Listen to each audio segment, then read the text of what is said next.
पुण्यात महापालिका निवडणुकांचं बिगुल वाजलेलं आहे। सगळ्या पक्षांची जोरदार तयारीला सुरुवात केलेली आहे। मात्र या सगळ्या पार्श्वभूमीवरती एकीकडे भाजपमध्ये मोठ्या प्रमाणात इनकमिंग आपल्याला सुरू असल्याचं पाहायला मिळत आहे। आज मुंबईमध्ये मोठा पक्षप्रवेश झाला, ज्यामध्ये पुणे आणि पिंपरी चिंचवडमधल्या आजी माजी मोठ्या पदाधिकाऱ्यांची इनकमिंग भाजपमध्ये झाली। यामध्ये दोन्ही राष्ट्रवादी आणि ठाकरे गटाला एक मोठा धक्का बसल्याचा आपल्याला पाहायला मिळतंय, कारण की काही अशी नावं आहेत ज्याने सगळ्यांच्याच भुवया उंचवल्याचं पाहायला मिळतंय। टोटल बघायला गेलं तर दोन्ही राष्ट्रवादी काँग्रेस आणि ठाकरे गटामधून जवळपास 22 जणांनी भाजपमध्ये प्रवेश केलेला आहे। आता या सगळ्यात पिंपरी चिंचवडचे जे शहराध्यक्ष आहेत ठाकरे गटाचे संजोग वाघेरे यांनी मोठा धक्का देत, खरं 2 दिवसापूर्वीच त्यांनी राजीनामा दिला होता आणि आज त्यांनी पक्षप्रवेश केला आहे। त्याच्यानंतरनं अजित पवार गटाच्या माजी स्थायी समितीच्या अध्यक्षा उषा वाघेरे, त्याच्यानंतरनं माजी उपमहापौर प्रभाकर वाघेरे आणि अजित पवार गटाच्याच यांनी देखील जे मुंबईमध्ये भाजपात प्रवेश केलेला आहे।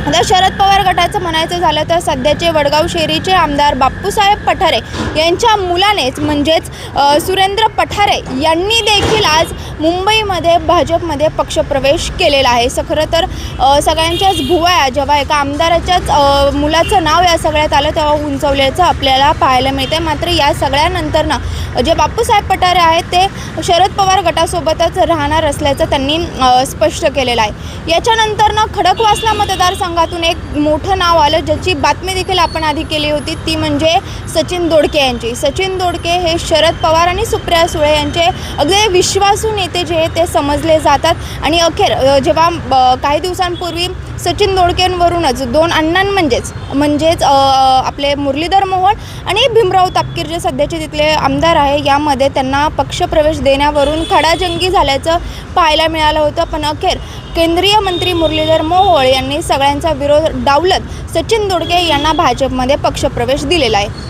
आता या सगळ्या पार्श्वभूमीवरती पुण्यामध्ये आणि पिंपरी चिंचवडमध्ये काही घडामोडी घडलेल्या आहेत। त्या घडामोडी म्हणजे पहिली गोष्ट ही साफ आहे की पुण्यामध्ये महापालिकेची जी निवडणूक आहे ती अजित पवार आणि भाजप ही वेगवेगळी स्वतंत्र लढणार आहे, त्यांच्यात मैत्रीपूर्ण लढत असणार आहे। मात्र आता अजित पवारांच्या कार्यकर्त्यांचा जेव्हा पक्षामध्ये प्रवेश झाला आहे तेव्हा आता कार्यकर्त्यांनी एक सूर लावला आहे, तो म्हणजे जर मैत्रीपूर्ण लढत असेल तर अजित पवार गटातील किंवा आमच्या पक्षातील कार्यकर्त्यांची तुम्हाला गरज का पडते, असा सवाल आता अजित पवार गटातील कार्यकर्त्यांनी केलेला आहे। तर दुसरी गोष्ट म्हणजे पिंपरी चिंचवडमधून माहिती येते ती म्हणजे की जे भाजपने ज्या नेत्यांना पक्षप्रवेश दिलेला आहे त्यावरून एक भाजपच्या कार्यकर्त्यांनी बंडाचा इशारा दिलेला आहे। तुमचा आमच्यावर विश्वास नाही आहे का, असं म्हणत बंडाचा इशारा दिला आहे। जर तुम्हाला इतरांनाच घ्यायचं होतं तर आमच्याकडून इच्छुक उमेदवारी अर्ज का मागवले आणि आमच्या ज्या मुलाखती आहेत त्या का घेतल्या, असा सवाल आता